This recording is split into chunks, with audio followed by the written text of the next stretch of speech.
Hey, I really hope I'm not the first one to tell you this, but a little thing called the Olympics started yesterday, and a little tiny town that is just so not known of London, England, or Great Britain of United Kingdom. I really get confused with all that. So basically, just London, where the 2012 Summer Olympics is being held, and they had this huge opening yesterday, and I got to watch it. I watched it live online because where I am, we're 6 hours behind them. So I watched it live online here, and then when it was going on there, and then right when that finished, I watched the United States broadcasting of it because I missed the first half, and it was showy, but in a good way. Like, I loved it. I was totally like wowed, and Brazil has some tough competition going on here because I don't even know how they're going to compare to an opening like that. That was just amazing, and like throwing out J.K. Rowling and Rowling. I'm very bad at pronunciation. And Mr. Bean, and then that whole history lesson there. Like, I swear, I think I just wasted like a whole year on world history, and I could have just watched that for the England's, shown of it. And I honestly don't think I should have ever gone to world geography because I learned more about cultures in the little, I guess the country's parade. I'll call it that because I really don't know. And all the never-ending parade of countries. There were a lot. And I've never really been that enthusiastic about Olympics because I've always been too young. And so this is kind of like the first Olympics I've ever really paid attention to, I guess, because now I'm 16, I kind of understand it more, I understand what's going on, I understand the importance of it, that it kind of unites us all together, and I loved the torch. I guess the Olympic torch at the very end that London did with the copper, and the copper, I don't even know what it was, I think it was copper, but where it's from each country, and then it unites all together and to form that one torch, because that's what the Olympics is for. And so I was so happy with that. That was so cool. And so I wish I was there, because I was just sitting there like, oh my god, you'd be in the same room with Paul McCartney, the Queen, Kate and Will, and Harry, and all the royals. Well, I don't know if James Bond was actually there or if that was just, I think he wasn't. That was a stunt double for him too. But the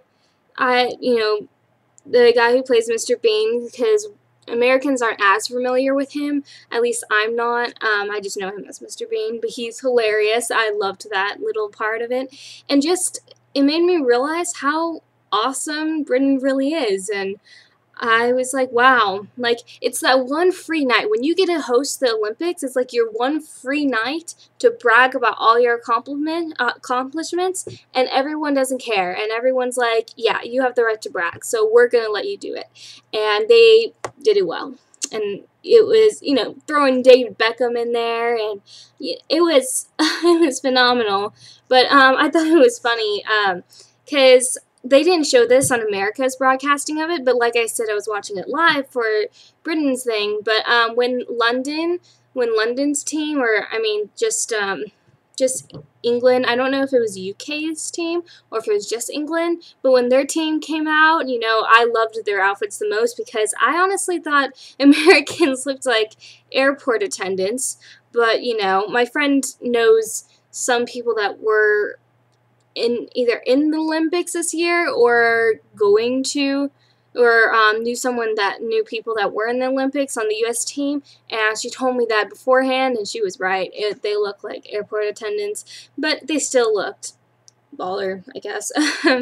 And so when London came out in their flashy gold sports stuff, I don't even know. I'm not that athletic, and so I'm very not really good with vocabulary and the sports terms and everything, but I like to watch it.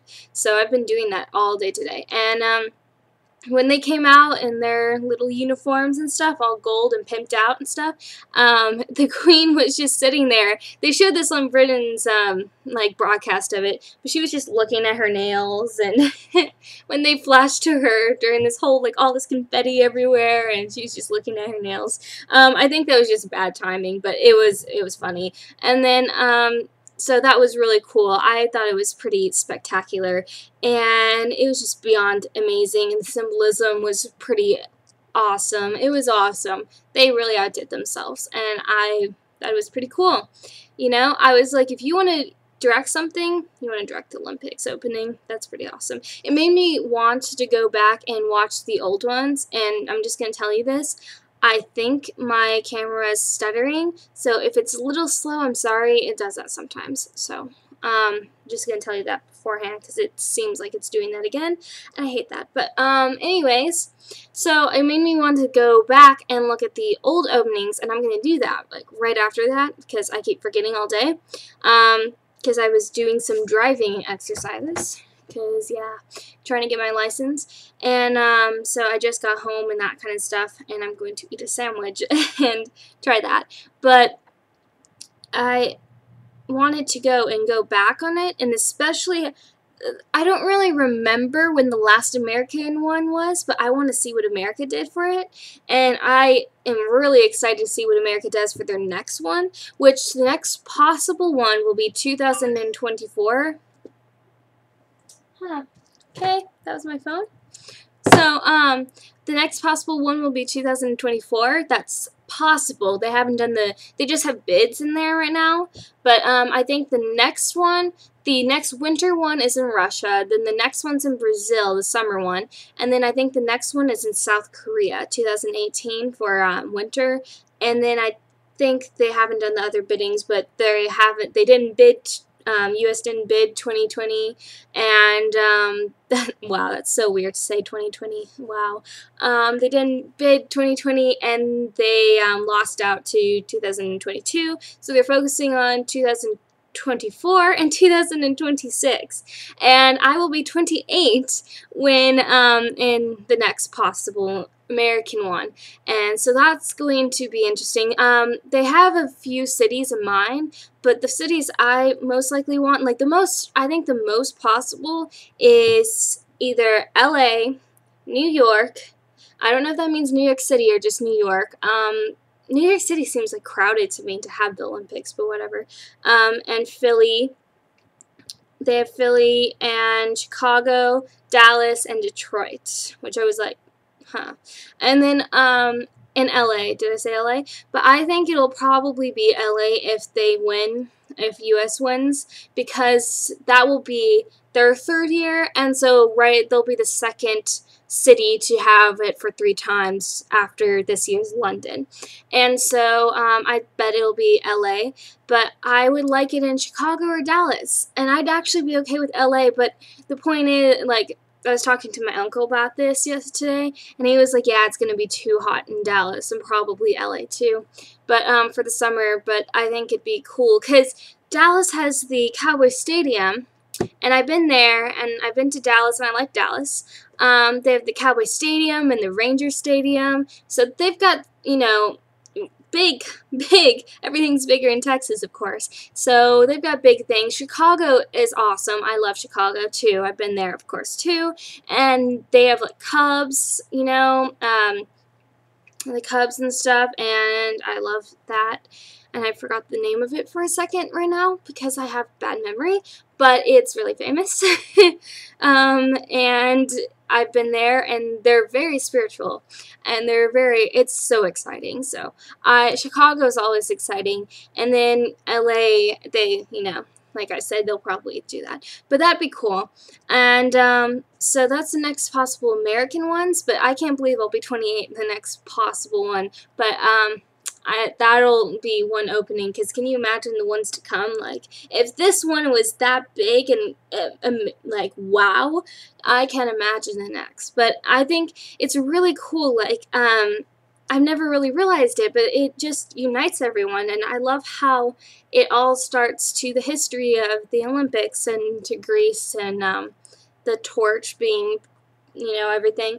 One of my relatives, they passed on one of the torches in the 1996 one in Atlanta, and I saw that torch at their house, so that was cool. But like I was saying, I was going to watch the old openings, and I want to watch Atlantis because of a specific one. I am technically an Olympics baby because I think I've mentioned this before, but I used to live in Georgia. I was born in Georgia, and I just happened to be born like miles away from during the Olympics or right before the Olympics on July 1st, and during the Atlanta's 1996 Olympics, because like I said, I'm 16, so do the math. But so this is every single time I will be exactly, whenever the Summer Olympics is, it'll be exactly 4 years, like, because I was born during that. And it sucks for my parents because now that the Olympics has been doing, they have not shut up about this like all week.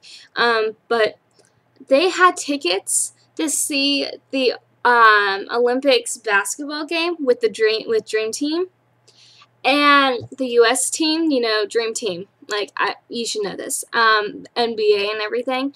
And they had tickets to that. And I ruined it for them because I was born. And apparently newborn babies are supposed to have tickets too. And so they couldn't, because I was a preemie, so they couldn't leave me anywhere with anyone. And so I ruined it for them. And my parents were very enthusiastic about that. They're very happy about it. And so they won't let me. They're like, it's all your fault. And I was like, it's not my fault. Technically, it's your fault for having me. So, yeah. So that's kind of spectacular. I have like an Olympics Barbie and all this stuff from, like a 1996 Atlanta Barbie and just all this stuff for Olympics. And I even saw a Atlanta 1996 Olympic bag at the driving place I was at today. And I was like, that is cool. So that's my little special news with Olympics. So it means a little bit more to me. That's really cool. I feel like it's cool. But yeah, so and so it like really awesome.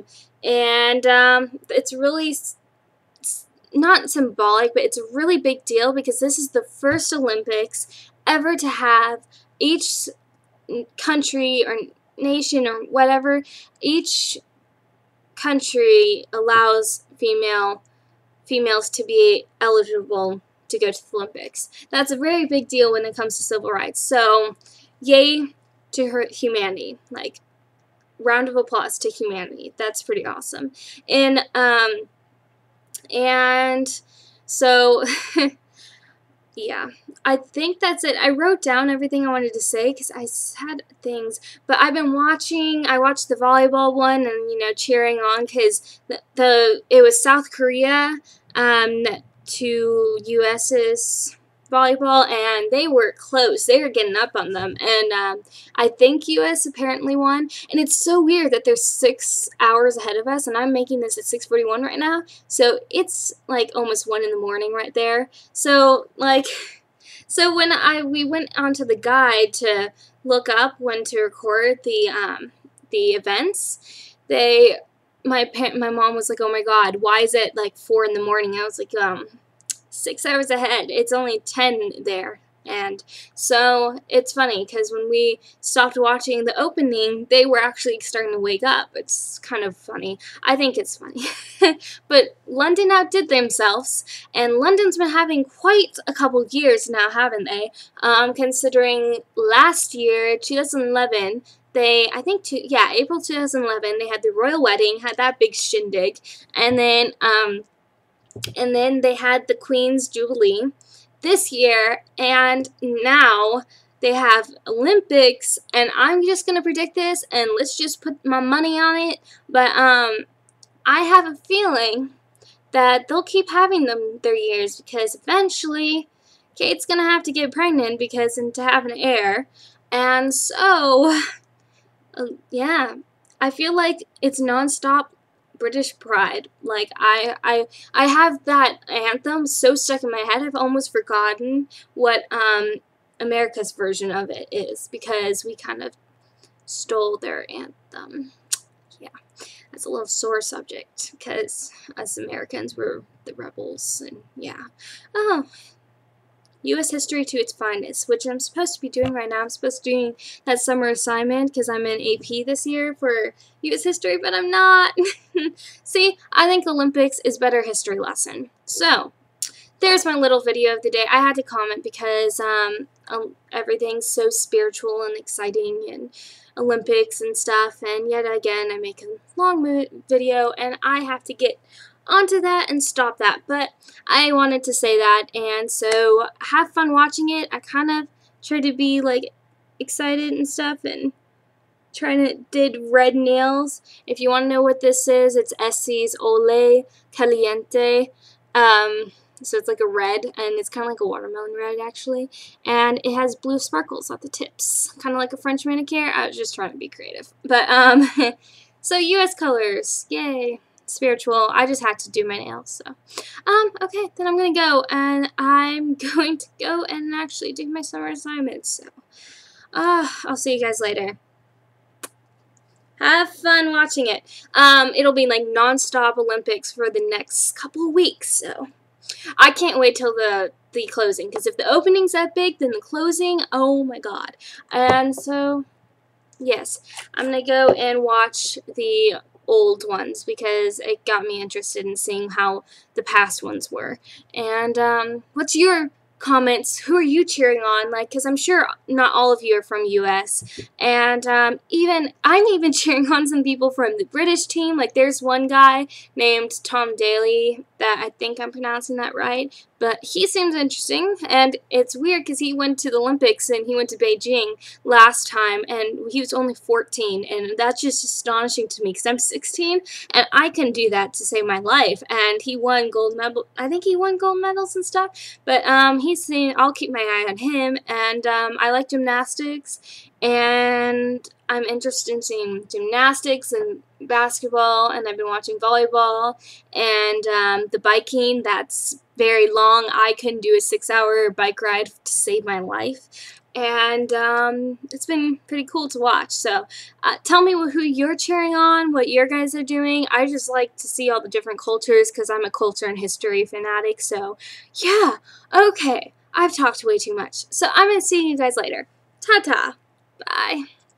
Okay. I have to stop.